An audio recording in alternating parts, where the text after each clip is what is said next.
Trump went into office on January 20th, he soon, I need to go back to this previous slide, Ben Carson was nominated to be the HUD secretary. Unlike some of the other cabinet nominees, his path forward into being secretary has been relatively smooth so far during the nomination hearing, particularly people on the Democratic side did ask him some tough questions about some of his past statements, particularly around affirmatively furthering fair housing and things that he's written in the past, suggesting that he doesn't think that the federal government has much of a role in affirmatively furthering fair housing, although at the same time saying that he thinks that discrimination based on race and ethnicity and the other protected classes is wrong. He did vow to uphold all the current laws and policies that HUD operates under, and he did make some statements about being an advocate for HUD's programs, although when he got questions from legislators who historically haven't been supportive of HUD's mission, he did say that he would also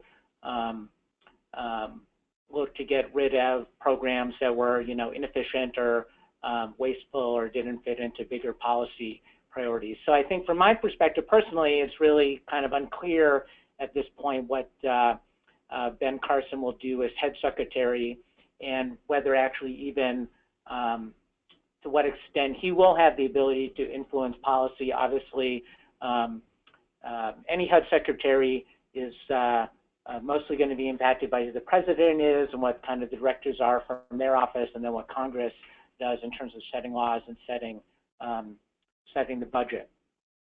And then I think, as most people know, in the House, there continues to be a Republican majority. The Democrats did gain a few seats in the November election, but it's still a very clear Republican majority. And then in the Senate, there's 52 Republicans, 46 Democrats, and 2 independents. The independents, I think, consistently vote with the Democrats, so that's very close. In Illinois, under the previous Congress, in the Senate, we had 1 Democrat and 1 Republican, Richard Durbin and Mark Kirk. Mark Kirk, as I think people know, lost the election, so now we have Tammy Duckworth, so 2 Democrats, so really are members of the Senate are in the minority, and we'll have to appeal to them to see what they can do as the minority party, again, to protect the resources and policies we care about. We'll be talking more about individual legislators a bit later on in the webinar. So President Trump has actually done a couple things so far that do impact efforts to create affordable housing. And I think this is not his first act. One of his first acts was to rescind the Obama administration move to lower Federal Housing Administration loan mortgage rates. The policy was set to take effect on January 27th. It would have saved new homeowners about $500 per year on average, although that fluctuates more or less depending on the size of your mortgage and other factors. But again, that policy is not going forward. It was indefinitely suspended for FHA-backed loans pending more analysis and research. So we'll see what happens with that. And then more recently, just on February 3rd, there was another executive order requiring the Secretary of the Treasury to develop a report with recommendations within 120 days to promote what the Trump administration says are the core principles regarding regulation of the financial system. So again, no immediate action was taken. It was just ordering the Department of the Treasury to develop a report with recommendations. But I think based on the press coverage and public comments, it's widely anticipated that this report coming out of Trump's Treasury administration or Treasury Department will include recommendations to roll back protections under the 2010 Dodd-Frank law, including creation of the Consumer Financial Protection Bureau, which, and again, people don't know the CFPB, it was created as part of Dodd-Frank. It has a mandate to protect consumers from deceptive, unfair, and abusive practices, including how financial products such as mortgages are sold to consumers. So Housing Action Illinois, as I'm sure many people on the webinar, particularly housing counseling agencies, work and activities were really hugely impacted by the foreclosure crisis. At the roots of that were in activities, going on more than a decade now. And I think in general, Housing Action Illinois has historically really supported the things that the Consumer Financial Protection Bureau was doing in terms of regulating the mortgage industry to make sure that homeowners or home purchasers, before they get a loan, really have a clear understanding of what's in the loan documents and what the implications are of falling behind on their mortgage, and really supported efforts during the Obama administration for banks and servicers to do more in terms of modifying people's loans when possible and sustainable, so that people could stay in their homes. So that's something we'll be watching closely and working with our allies around the state and around the country. From what I've been reading, it seems like whatever comes out of this report that's going to happen within 120 days, it will have to happen legislatively. There's relatively little that the Trump administration can do on their own to impact Dodd-Frank because it was a law of Congress. So we'll be reaching out to all of you on the webinar and others as we see what specific changes are. And potentially there would be some things that would come out of the report that we could support or have negative or negligible negative impact, but we'll just have to see. So now we're going to talk a bit about the budget, and at the end of this section on the budget, I will pause and check in with Kristen to see what sort of questions or comments are coming through so far. So in terms of the budget, so currently we're in a federal fiscal year 2017, which goes through September 30th. So the federal fiscal year is October 1 through September 30th. And currently we're operating under a continuing resolution. So basically the funding levels, there is a very, very small cut that was included in the continuing resolution that was passed last December to avoid a government shutdown. But basically the funding levels for programs are the same as last year. So before the end of April, another budget deal must be negotiated, either a full year continuing resolution or final spending bills for HUD and all the various departments to keep the government operating through the end of FY17.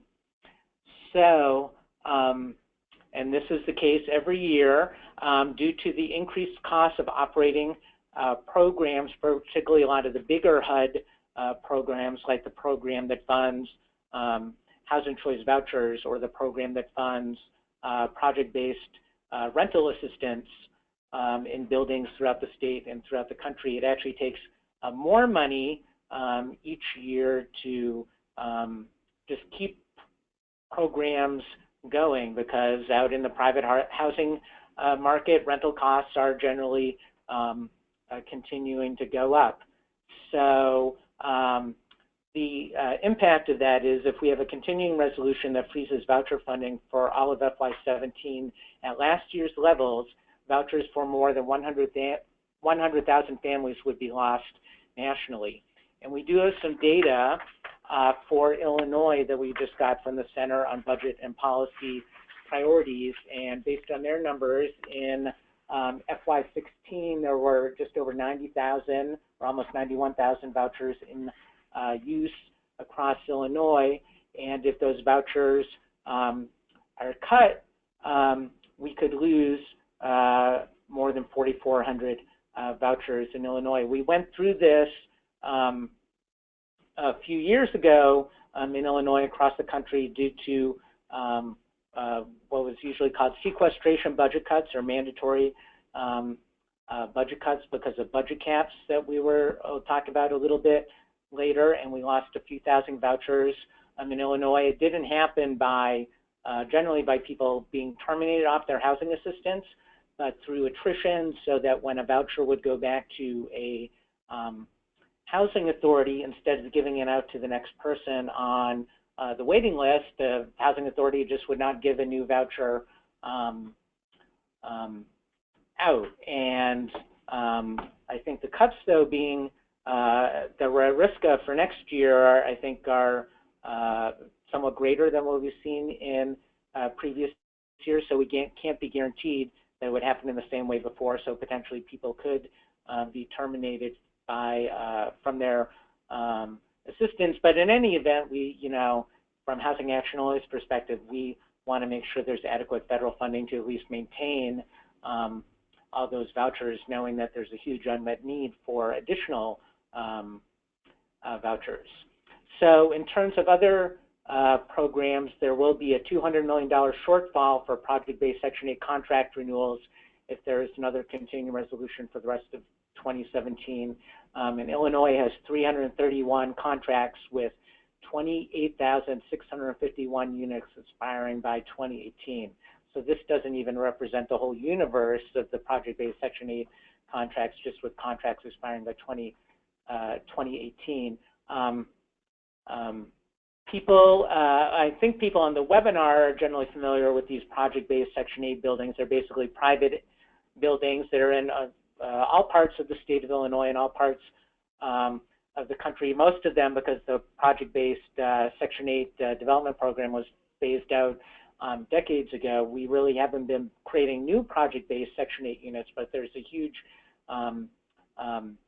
inventory of units out there that really provide an important housing resource, and particularly in gentrifying communities in the city of Chicago and elsewhere.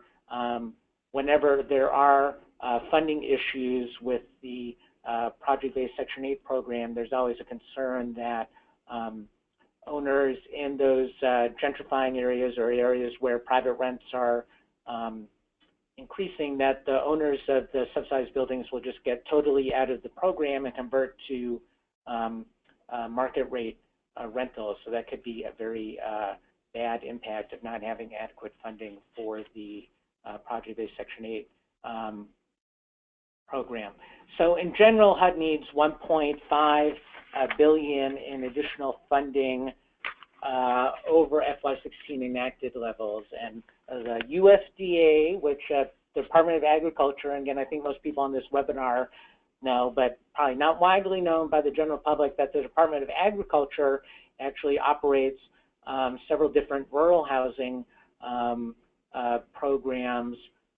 Again, a lot of them were for affordable rental properties that were built, in the 70s or in that general era, that are a really important affordable housing resource. They also have rental subsidy programs through the USDA, so they don't generally get as much attention as the HUD programs, but they are a very important resource. And I should also mention, because I know there's probably a lot of people on the webinar from the continuums of care that use the HUD McKinney-Vento Homeless Assistance Grant funding. That's another program that each year the cost of renewing projects increases. So just having level funding means that it's going to be hard to renew projects, and there won't be resources available for new projects.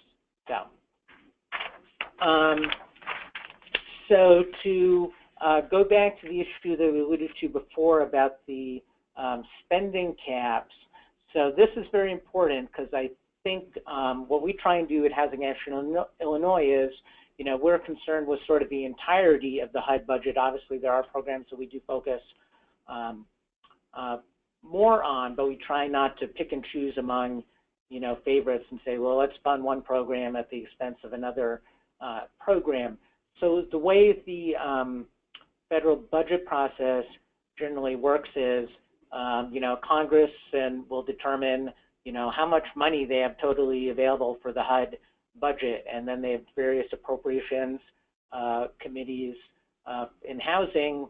We're generally in with the committee that deals with the Department of Transportation and various other smaller federal agencies.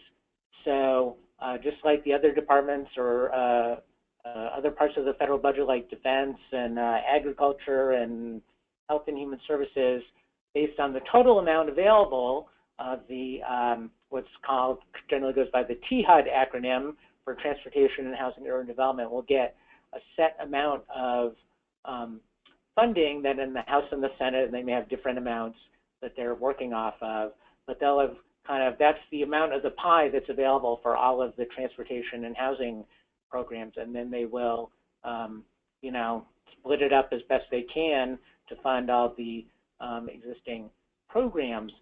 But what happened in 2011 was there were spending caps passed by Congress and agreed to by President Obama that put caps on federal spending on defense and non-defense programs.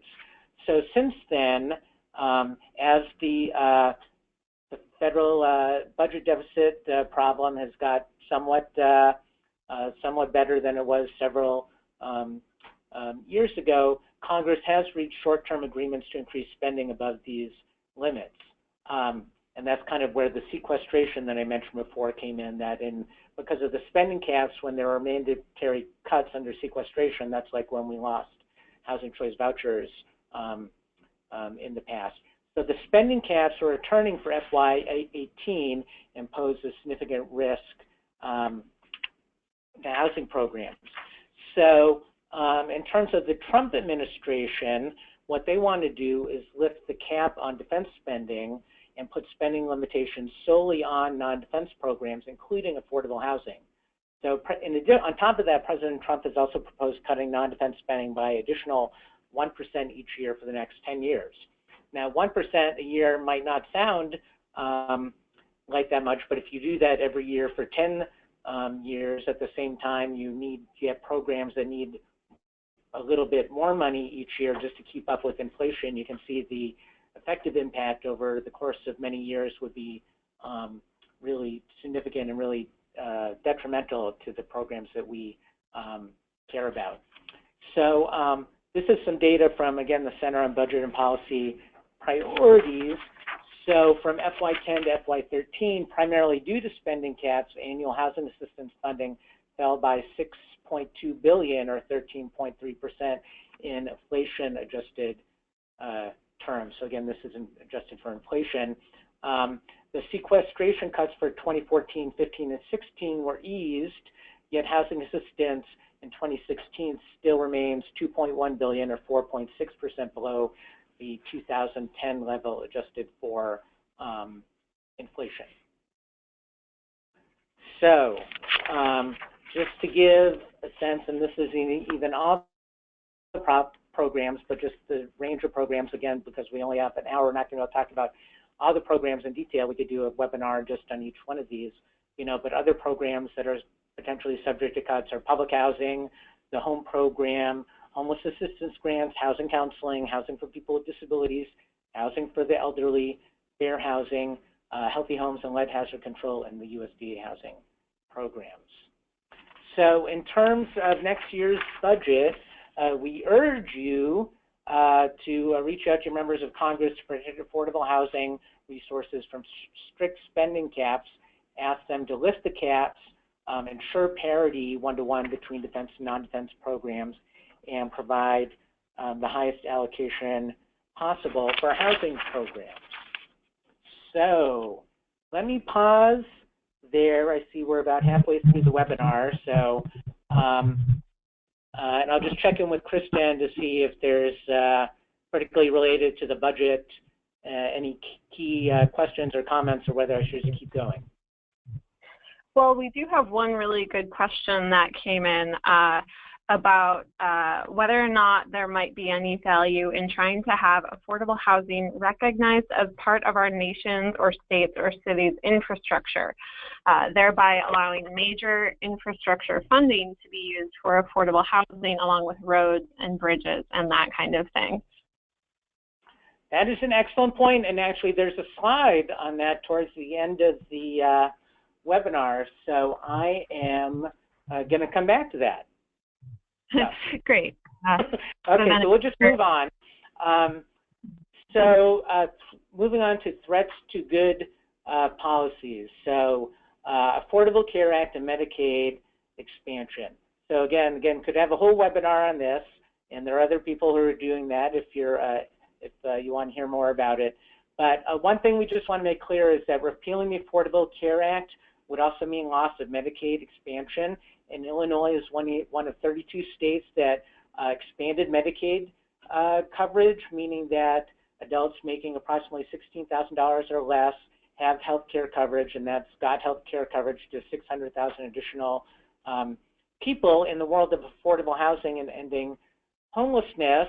I think many people on the webinar know that Medicaid has been really an incredibly useful tool to get treatment, particularly for people with severe mental illness, and help them maintain their housing and supportive housing.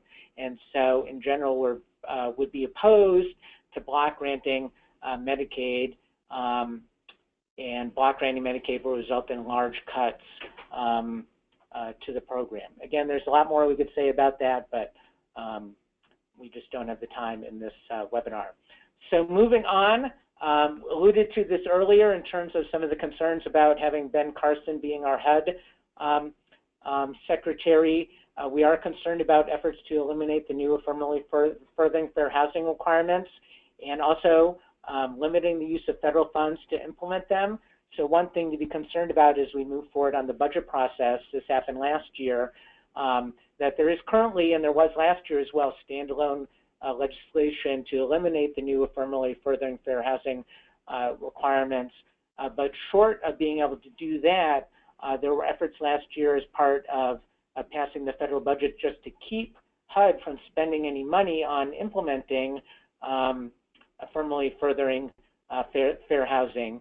And so last year, we and others from around the country successfully appealed, particularly in Illinois. We focused on Senator Kirk.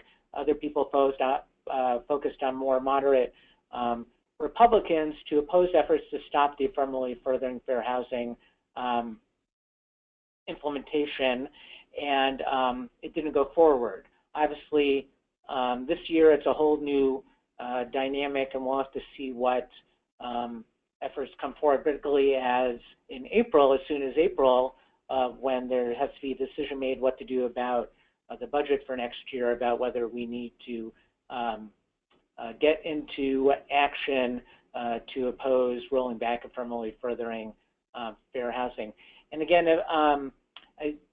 we don't have a lot of time to spend on this, but just to sort of differentiate, when we talk about fair housing in general and not discriminating, I think there's general consensus among people irrespective of their political ideology that actively discriminating against people, saying I won't rent to you based on your race or ethnicity or religion is wrong.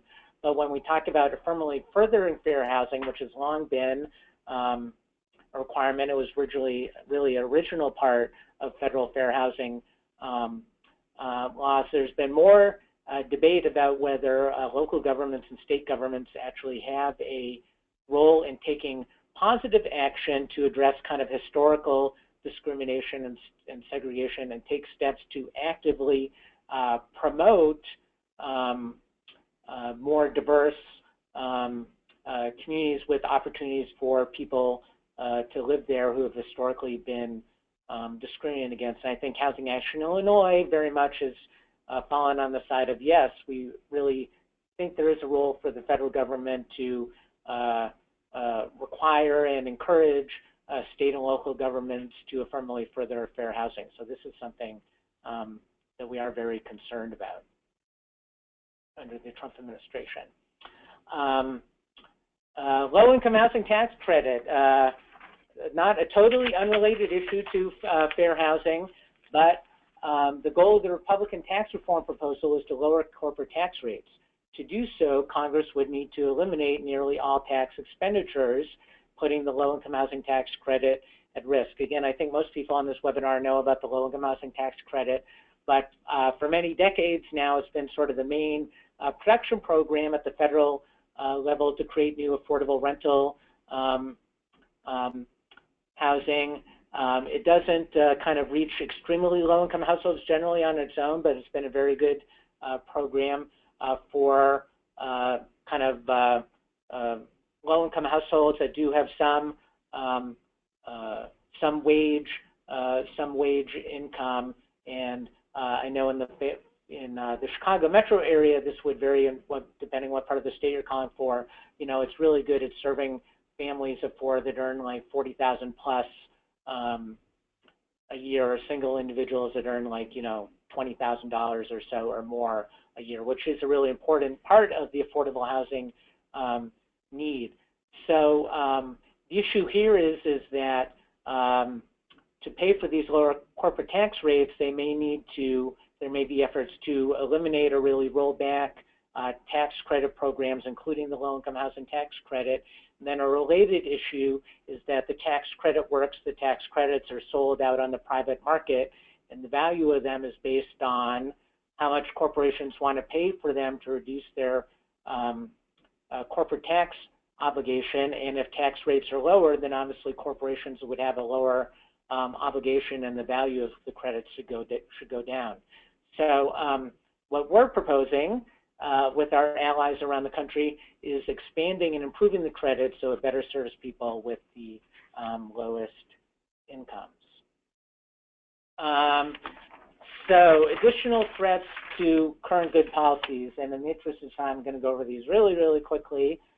We could see welfare reform style changes to housing programs, including work requirements and time limits, attempts to block grant housing programs like the voucher program. Instead of having a set number of vouchers for each housing authority around the country, it could be just a block grant to state, which I think the history of block granting over time is that would mean reduced funding and fewer people getting served. Attempts to eliminate or cut off funding to the National Housing Trust Fund, which is a program Housing Action Illinois really worked to advocate and create for the last many years. We've already talked a bit about attacks on the Consumer Financial Protection Bureau. Again, President Trump's another one of his executive orders to identify federal money to be withheld from sanctuary cities, including Chicago. So that could potentially include programs like the home program. The city of Chicago gets significant money from that. It could potentially include, depending on, you know, what the Trump administration decides to put forward, you know, even, although there'd be a lot of questions about, there's questions about whether this whole proposal is legal in terms of what the Trump administration is proposing, but it could potentially include, depending again how expansive they want to make it, you know, money that goes to the Chicago Housing Authority to pay for housing choice vouchers in the city of Chicago. So again, I think Housing Action Illinois would join with others in opposing any efforts to restrict money to sanctuary cities. And then, of course, there's all sorts of things that were not on our radar screen, and so we'll be watching carefully to see what other threats might come about. So, moving on to what we do about all this and what potential opportunities there are to actually move some positive things forward. The plan is to kind of focus the remainder of the webinar, the next 23 minutes or so on this. So again, outreach to all members is important. I think at Housing Action Illinois, just in terms of the reality of the Illinois congressional delegation, when Senator Kirk was in office as a Republican, we focused on advocating a lot with him to try and for him to take actions and take steps to, you know, protect and expand resources, because he was in a really key position. Now we have 2 Democratic senators, and we'll continue to advocate with them, but they're not in the majority. So I think we want to work with our members and allies across the state, more so during the next year on the House side, on the majority members in the House, which are Republicans, mostly from outside the city of Chicago and many of the collar counties and other parts of the state, to continue to educate them about the importance of programs to create affordable housing and end homelessness. And I would say, and again, this is more sort of my personal opinion, that I think when we've reached out to Republican and Democratic House members in the past in Illinois, there really is kind of bipartisan support for many of the HUD and federal housing programs, particularly like ending homelessness. So I think it's kind of on us as advocates to advocate for that program, but also talk about the importance of other programs, not just a single line item that funds the continuums of care around the state, but to talk about the voucher program that people who are homeless or at risk of homelessness really rely on, or the public housing program where many continuums of care work with their local housing authority to get people out of homelessness by identifying them public housing, or talk about the bigger kind of structural budget issues like the budget caps that will impact how much money is available to the Department of Housing and Urban Development as a whole, and make sure that we're not just kind of focused on the line item that we care about the most, or give legislators an out saying, oh, we're increasing funding for homelessness, which we certainly want them to do that, but at the same time, the rest of the HUD budget is being decimated or experiencing severe cutbacks, or there's bad policies that undermine other areas of our efforts. We want to kind of make sure that our legislators, both Democrats and Republicans, understand that. So there's lots of things we can do, and I know people are already doing town hall meetings and other local public events. I just saw an article about in the news about a public meeting that Peter Oscom had. He's a Republican from DuPage County, and a lot of people went to that meeting, or also if there wasn't room for them to get into the meeting, were out outside the meeting getting their feelings known about different proposals on immigration and healthcare and others coming out and making sure Representative Oscom knows about how people feel. So obviously district office visits are really crucial. I know someone forwarded me an email with Adam Kinzinger, who's a Republican legislator from kind of central Illinois, who was having kind of a regular schedule of kind of roving office site visits for all his district offices throughout central Illinois, and what days and time he was going to be there. So people should be paying attention to that when your legislator is having those types of open office hours or having office town hall meetings. Site visits to your programs, a great opportunity to do that, although it's not the only opportunity, is when you're doing ribbon cuttings or expansions of new programs. I know through continuums of care around the state that this year some programs got funding for new programs or to expand existing programs. So when that is happening, that's a great opportunity to have a legislator or even their district staff out to your program to talk about all the good work that you are doing, public education events and activities. Again, I know many people on the webinar today are already doing that. I was invited just after the election to go up to Evanston, and a group of affordable housing advocates and homeless service providers there had a meeting where they invited some of their legislators, both at the state and federal level, to come and talk about how they want to respond to the election, and they decided to have ongoing meetings to plan future activities and similar types of public education events. I know in Decatur, for example, one place every year, they have a homeless awareness breakfast. I'm not sure if that's the exact title, but it's a sort of a community breakfast to talk about the good work that their continuum of care is doing and talk about the issue of homelessness in the Decatur area. So that's another way. And then obviously coordinated call-in efforts, and you can look to Housing Action Illinois for action alerts for opportunities to call and or email or write letters to your legislators to let them know the issues that you care about. So potential partners to do that, again, I think I mentioned most of these already. Your local continuums of care, affordable housing or economic justice coalitions, join one or start one. I know one that we work with is up in Lake County, the Lake County Housing Action Coalition that's been in existence for many years. It's kind of a coalition of homeless service providers and housing counseling agencies and affordable housing developers, and even the Public Housing Authority participates, and they do various things. A lot is with their local government, but also they do stuff at the state and federal level too, in terms of advocating in public education.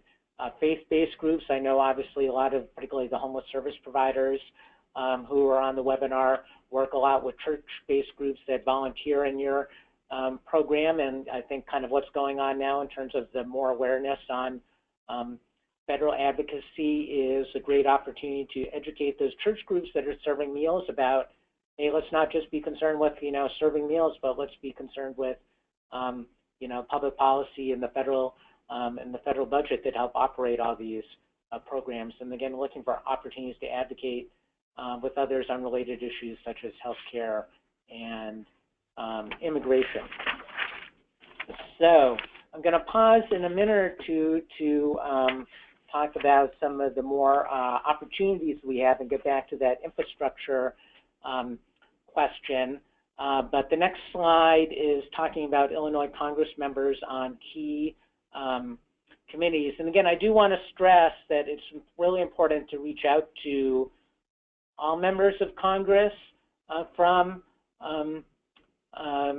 Illinois, because in addition to these formal committees, a lot of the work that happens, or a lot of the positions that Democrats and Republicans take is within their party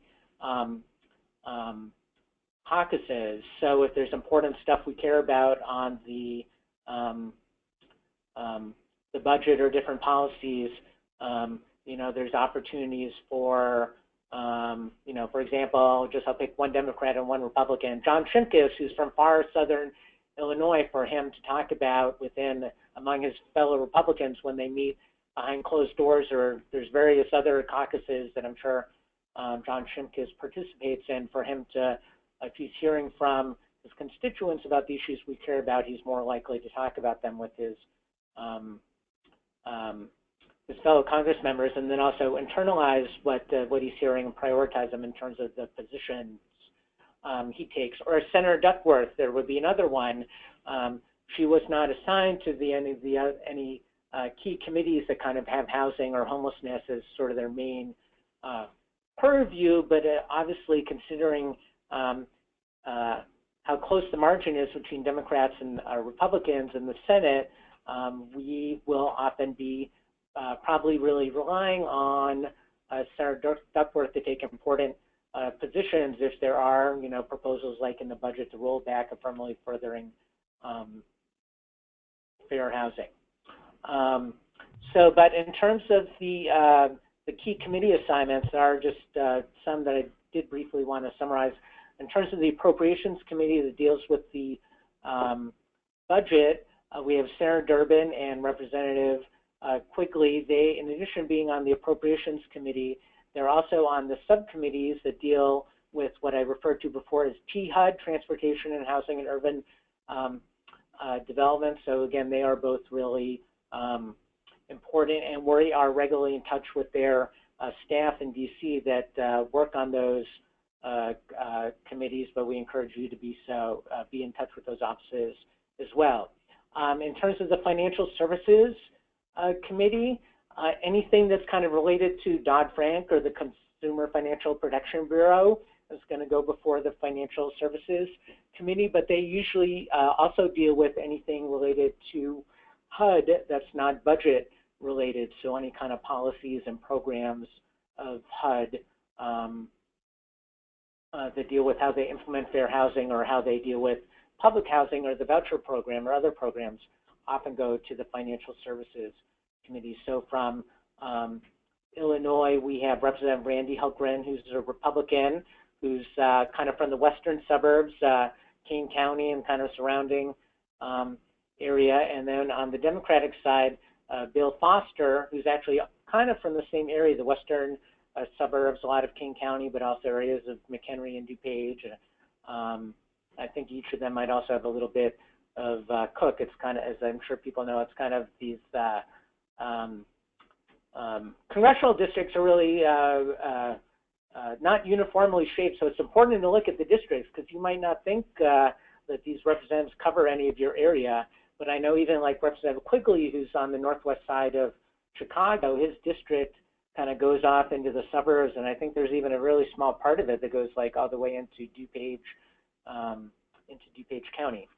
And then on the Ways and Means Committee, we have, again, one Democrat and one Republican. We have Danny Davis, who's, again, from Chicago, kind of the west side of Chicago. But he even includes, like, his district includes the Loop in Chicago and kind of goes out straight west into Oak Park and Maywood and somewhat further west. And then we have Peter Roscom, Republican, on the Ways and Means Committee from DuPage County, but again, kind of goes all over the place and has parts of other surrounding counties. So the Ways and Means Committees will deal with any tax reform legislation. So again, kind of our bigger issues on the low-income housing tax credit or tax reform and kind of how much revenue the federal government will have to fund housing and other programs. The Ways and Means Committee is really important. And Peter Roscom has been appointed by his fellow Republicans to be, I believe the title is like tax policy chairman. So he's one of a handful of Republicans in the House that are kind of point people on overall tax reform proposals, both coming up with their own proposals, but responding to what the Republicans and Democrats put forward. So you see we have about 10 minutes left in the webinar. So there are actually some opportunities to move some good things forward, but let me pause again and check in with Kristen about questions, and we'll spend more or less time on questions for the last 10 minutes or so. Yeah, so Bob, I think that you just answered the recent questions that have come in, but I'll read them off in case you want to go into any more detail. There are three here about targeting and reaching out to Illinois Congress people. So the first is, who are the Congress people from Illinois who are not allies but are hopeful allies to target advocacy calls? And the next is, who are the Illinois congressmen who will never yield and are not a good investment of time to sway? And then the last is, are both U.S. senators stalwart allies, or do they need to be reminded on particular issues? That is a good question. Boy, and it kind of requires a long answer, and there were several parts. Maybe you could read the other question, and we can come back to that. So just go back to the first one. Or go. Oh, I see. So you're reading multiple. I mean, I didn't totally get that. There were you're reading off multiple questions. They're actually all clustered together. So the first one was, who are the Congress people from Illinois who are not allies but are hopeful allies to target advocacy calls, which we started to go into here a little bit. Right. Well, I would say in general, because so much is impacted by the budget, and again, we operate nonpartisan and we try and get support from Democrats and Republicans, but I do think we do need to appeal more to Republicans to protect the resources that are available. So I guess that's a quick way to answer that, because they're more likely to favor programs that to cut the budget. Yeah, and then I think maybe we could, you know, do a fairly quick answer to whether or not there are Illinois congressmen who will just never yield, and so they aren't a good investment of time. Oh, well, I wouldn't say that. Obviously, each individual has to make, you know, make their own determination about what their time and effort is. But I don't think that it's worth giving up on anyone. So, especially if they're your representative, you know, you need to hold them accountable. So. Yeah. And then did you want to wait until later to talk about whether or not both U.S. senators are stalwart allies or if they should be reminded on certain issues? Well, I think I'll just give a quick answer to that. I think that, you know, again, Senator Duckworth is new to the Senate, and in her role in the House, she didn't necessarily have a whole long track record on housing issues. I think Senator Durbin has been a really good ally for the issues we care about over the years, and but like anything else, it's a question of prioritizing. And so, you know, Senator Durbin, for example, is a really busy guy, and he's in leadership in the Senate, and you know, he has to pick and choose what issues he's going to prioritize. So I think sometimes the issues that we'd like him to prioritize don't always get up to the top just because of so much else going on. So I think we need to do what we can to, you know, keep pushing and not take people's support for granted. I think that answers the question, so. Yeah, I think so. Okay, well, move on. And again, we will be posting the slides when we're done.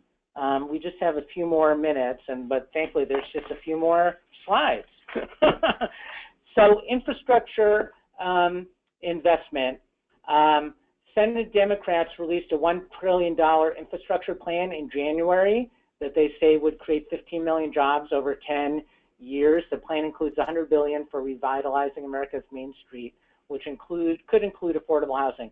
So again, there was no specific set aside in there for affordable housing, but it was kind of included under the umbrella of revitalizing America's Main Street. So we're certainly glad to see that. Obviously, it's President Trump and the Republicans that control Congress. One reason I didn't put up the Republican infrastructure investment proposal or the Trump one is that there, in terms of something that's detailed, there's not anything out there at this point. I think there is very much a concern that the what little is known about what the Trump administration is proposing in terms of infrastructure, that it's not really kind of dedicated spending, but it would be more tax cuts and tax incentives to incentivize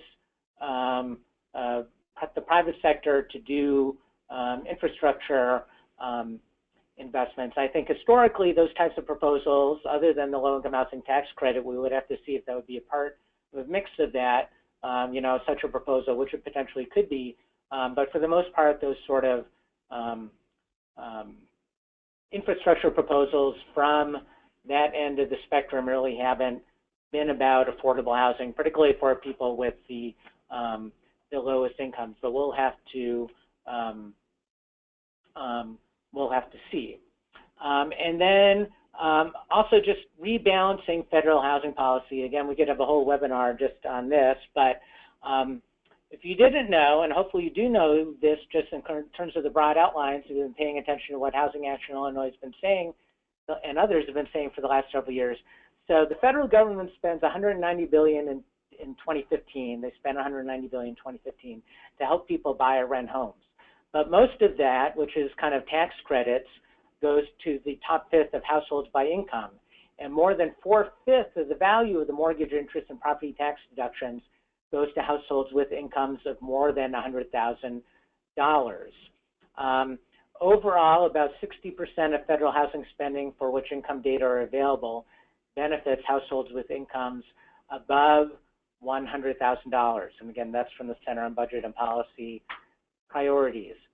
So I think kind of historically, if you'd looked at the amount that the federal government gives up each year in terms of the mortgage interest deduction, which again helps people deduct mortgage interest off their taxes, the amount of the federal government foregoes each year in tax revenue is in total, again, this is just thumbnail approximation, it's twice as much as the entire budget for the Department of Housing and Urban Development for all the low-income housing programs, including public housing and vouchers and housing counseling and fair housing and all that.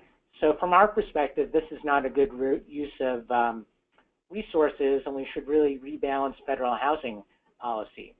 So one way to do that and create more resources for affordable housing without requiring more overall federal spending or increasing the federal budget deficit is United for Homes campaign proposal from the National Low Income Housing Coalition to give $15 million or 15 million additional homeowners who currently do not benefit from a mortgage interest deduction and tax break, which would generate $241 billion in savings over 10 years to be reinvested in affordable rental housing for people with the lowest income.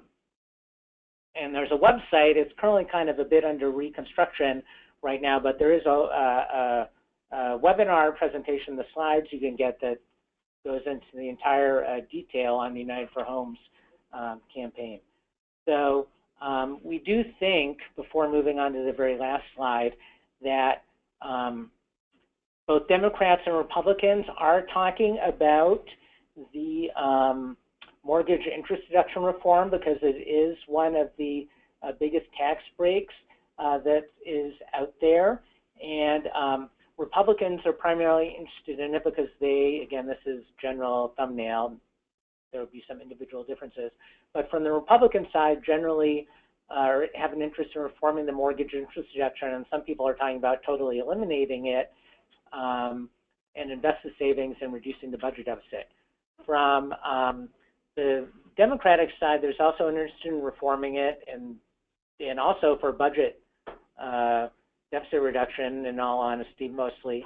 But there are some people, including us, who say, well, let's use the savings from that and ideally invest all of it, but hey, we would even go for a part of it and invest the savings into creating more affordable housing. And we're not talking about totally eliminating the mortgage interest deduction, but right now you can deduct the interest on your mortgage even if your mortgage is like $1 million. And we're talking about just lowering the cap down to $500,000. So everyone, even if you have $1 million mortgage, would be able to deduct the interest on the first $500,000 of your mortgage value. And that doing that, while even changing the structure of the mortgage interest deduction so it would benefit low-income homeowners who don't itemize their taxes and currently get no benefit from this, just doing that would, over 10 years, save $241 billion, which would be a huge increase in investment and resources for affordable housing.